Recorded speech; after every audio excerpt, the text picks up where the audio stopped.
Yo les gars, c'est Mathis Football, on se retrouve aujourd'hui pour une toute nouvelle vidéo, le cinquième épisode où je vais donner mon avis sur les joueurs de l'Olympique de Marseille. Aujourd'hui, on s'attaque à mon petit chouchou, Luis Enrique, qui nous montre enfin son plein potentiel, son talent. Je tiens tout d'abord à vous rappeler que cette vidéo a lieu avant le match de Coupe de France face à Saint-Etienne, donc je n'en tiendrai pas compte. Voilà, c'est tout pour moi les mecs, on va sans plus tarder commencer cette vidéo, le like, l'abonnement, le commentaire, le partage, ça fait toujours extrêmement plaisir, ça me soutient énormément, donc je compte sur vous. Donc on part sans plus tarder les mecs avec Luis Enrique qui est évalué à 15 millions d'euros, qui n'a encore que 23 ans.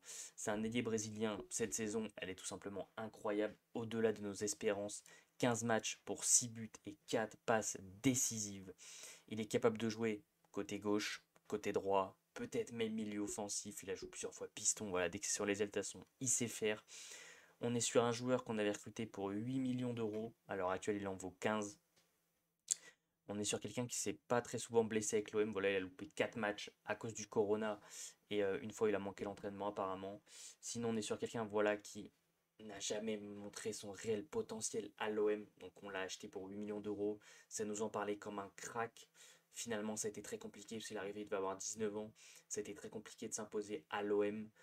Il est reparti à Botafogo 1 an et demi, voire même 2 ans en prêt, si je dis pas de bêtises. Il s'est un peu affûté là-bas, voilà, il a pris un peu en maturité. Il est revenu à l'OM, bam, 6 buts, 4 passes D. Il a déblayé tout ça.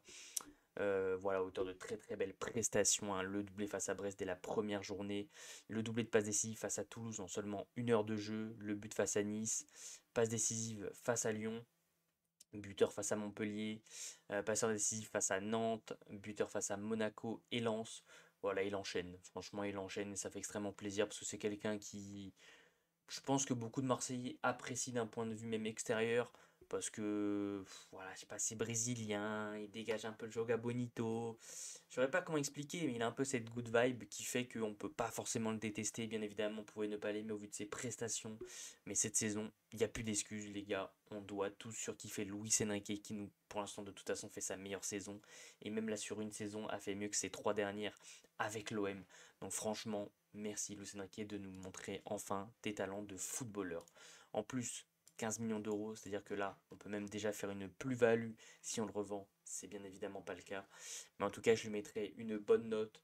Si on prend le fait que là, il fait un très bon début de saison, que de base, on l'attendait pas à ce niveau-là, que même il aurait pu partir la saison dernière, à l'époque de Gattuso, il aurait pu partir au mercato d'hiver, je lui mettrai un bon 7 sur 10. Parce qu'il revient vraiment des entrailles. Il revient vraiment d'un enfer lointain. Donc je lui mets un bon 7 sur 10 pour cette première partie de saison. On espère qu'il va continuer comme ça pour la seconde. En tout cas les mecs, comme d'habitude, si cette vidéo vous a plu, je compte sur vous. Le petit like pour le référencement, ça fait toujours extrêmement plaisir. N'oubliez pas également de commenter en me donnant votre avis sur la première partie de saison de Luis Enrique. À vous abonner en activant la cloche des notifications pour ne rien louper sur la chaîne YouTube, à venir me suivre sur tous mes autres réseaux sociaux qui sont dans la description. Comme d'habitude, on continue de supporter le plus grand club de France, l'Olympique de Marseille. C'était Mathis Football. Ciao l'équipe.